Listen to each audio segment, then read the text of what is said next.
Nous sommes là, dans ce village Songoï, plein d'histoires et de mystères, jalousement gardés, secrets. Peuplé de Bambara, Peul, Tamashek arabes, la population dominante reste Songoï. Ici, le rituel de possession garde encore toute sa valeur sociale, psychologique et spirituelle dans les mœurs comme dans les esprits et actes.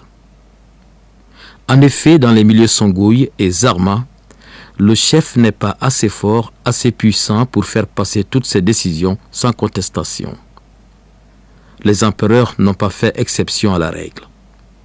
Il existe des contre-pouvoirs parmi lesquels le culte de possession. Soni Alibert, empereur Songoï, était réputé détenteur de la vertu du Olei, et certainement d'autres avant lui ont rencontré ce culte ancestral sur leur chemin. Certains s'en sont inspirés pour accroître leur pouvoir. Le rituel de possession, c'est un des rituels les plus anciens du monde Songoï, le plus ancré aussi. Dans Soni Alibert, l'un des plus grands empereurs en était un des maîtres, Zimma. Le peuple Songoï, à travers justement son ingéniosité, a pu rapprocher et montrer qu'il pouvait être en contact avec ce qu'on appelle les esprits. Et comme vous l'avez cité, les esprits avaient des noms. Il y avait Harakoi, il y avait Dongo, il y avait Maruru, il y a Marukiri, Kajega, Yariyaru, Lombo, Badeze, Badakeina. Donc ça c'est vraiment des esprits qui étaient là. Et ces esprits, à la faveur des sacrifices rituels, pouvaient justement apporter beaucoup de choses à la population Songoï. Pour la petite histoire, il a fallu l'intervention d'un Zima, chef des Olei, c'est-à-dire des possédés, pour que Askia Mohamed arrête de poursuivre les Songoï pour leurs pratiques jugées non conformes au nouvel islam qu'il venait d'embrasser, en faisant disparaître son cheval préféré. Il montra ainsi à Askia que certaines pratiques traditionnelles ont bien leur efficacité. De nos jours, ces cultes de possession existent encore en milieu Songoï, parmi lesquels le Kabo. C'est un rituel qui a une importance à la fois sociale et psychologique. Beaucoup de gens pensent que c'est simplement psychologique parce que c'est là où on traite en général ceux qui ont des soucis mentaux. Mais il n'y a pas que cette importance psychologique sur laquelle nous allons nous étendre, mais il y a l'importance sociologique aussi. Les rituels de possession étaient un moyen de cohésion sociale. Toutes les familles qui ont en commun un génie protecteur sont des familles qui sont appelées à cohabiter de façon très pacifique, à ne pas se faire du mal. Au-delà des familles, revenons à une échelle plus réduite. Quand deux individus sont possédés par un même génie, il se doit à respect. Ça crée une certaine fraternité, quand bien même que ce ne soit pas par le lien de sang entre ces deux individus-là. On les appelle des ko-tamei. Ko-tamei. Tamei, ça veut dire l'esclave ou le cheval ou le réceptacle ou l'homme possédé par un génie. Son ko, maintenant, c'est l'autre, celui avec lequel il partage le même génie. Quand il y a des rituels de possession, les animaux qu'on égorge, les grandes quantités de crème qu'on prépare sont partagées à tout le village. Et on pense que c'est des aliments qui portent bonheur, c'est des aliments qui éloignent des mauvais esprits, etc., etc. Donc c'est un moyen de souder la communauté, des familles, des hommes, les uns des autres. Mais ce pourquoi le rituel de possession est encore très important, c'est sa place sur le plan psychologique. Toutes les sociétés ont leur Freud. Toutes les sociétés ont leurs psychanalystes, ont leurs psychiatres, etc., etc. Tout ce qui s'occupe de la maladie mentale. La maladie mentale, chez les Songhai, est en général traitée sous le prisme du Olei. D'où d'ailleurs le mot Olei qui veut dire la folie. En général, c'est les fous qu'on traite. Et une fois que ces fous-là sont guéris, ils rentrent dans une communauté d'initiés qu'on appelle Olehor. Rituel de possession, traduction littérale.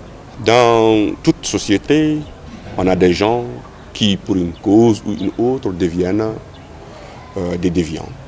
Des gens qui perdent l'esprit un moment. Des gens qui sont carrément dans l'errance, qu'on amène chez les maîtres de ce rituel-là, qu'on appelle les imams, qui par la vertu des relations qu'il posséderait avec les génies, les guérissent.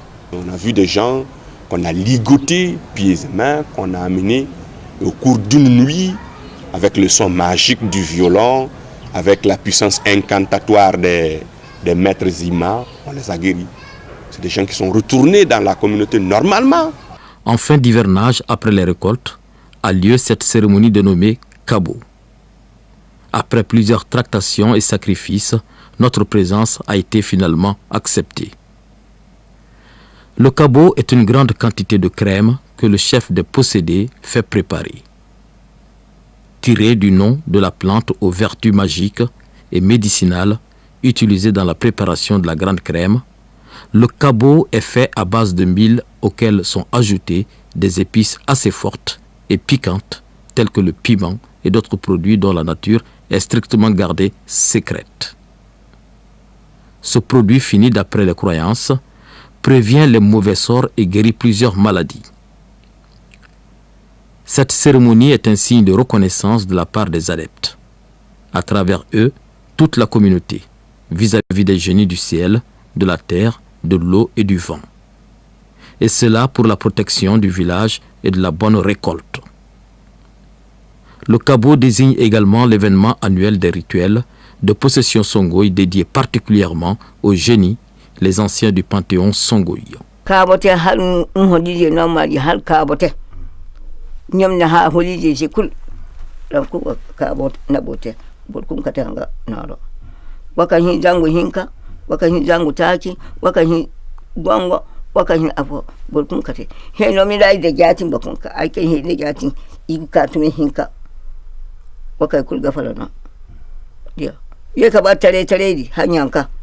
Barka hina wukati anga mudi hinko barka hina wukati anga mudi fiya barka chini mudi fo am kata anga noro yama burgo yam ka bodite ka ay ban falan ka ba kay da ngala ka har haro ga selli bala ba ha ka bo hunadi anam hulu ko mi kulce am andal kay ko yike am bate ko yike nyam ko gol hulu nyam wudina nyam gol kun kay fo sama sa halam timmi anam don mo.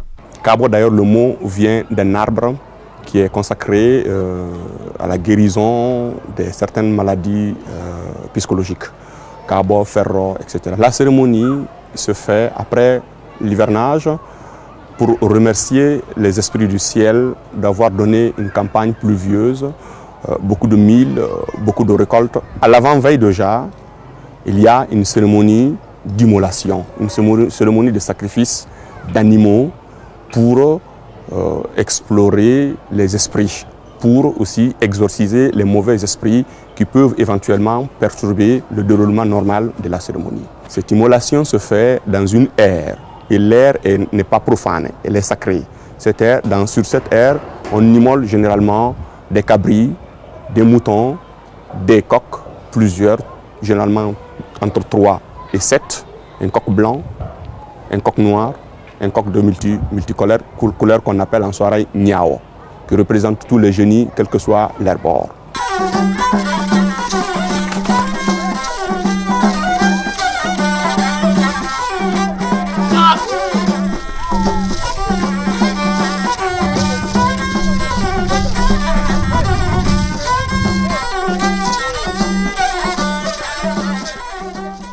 Après cette cérémonie, pour chasser les mauvais esprits, a lieu la nuit même de Kabo, où on amène du mil, on le pile dans un mortier. Et ce mil-là n'est pas un mil ordinaire, il n'est pas seul non plus. Le mil est accompagné des plantes. Et une fois que quelqu'un, un homme normal, un possédé, un initié alors, est possédé par un des esprits de Badizéi, on joue l'air de ce possédé-là, celui qui a reçu un esprit, prend le pilon et pile le mil et tous les autres ingrédients qu'il y a dessus. Vous voyez la maladresse par laquelle le possédé ou la possédée pile, ça s'explique tout simplement par le fait qu'il n'est pas en possession de ses propres esprits, il est possédé par un esprit, donc d'où les maladresses. Il est dirigé par le chef Zima, qui coordonne tout, qui est à la tête de tout.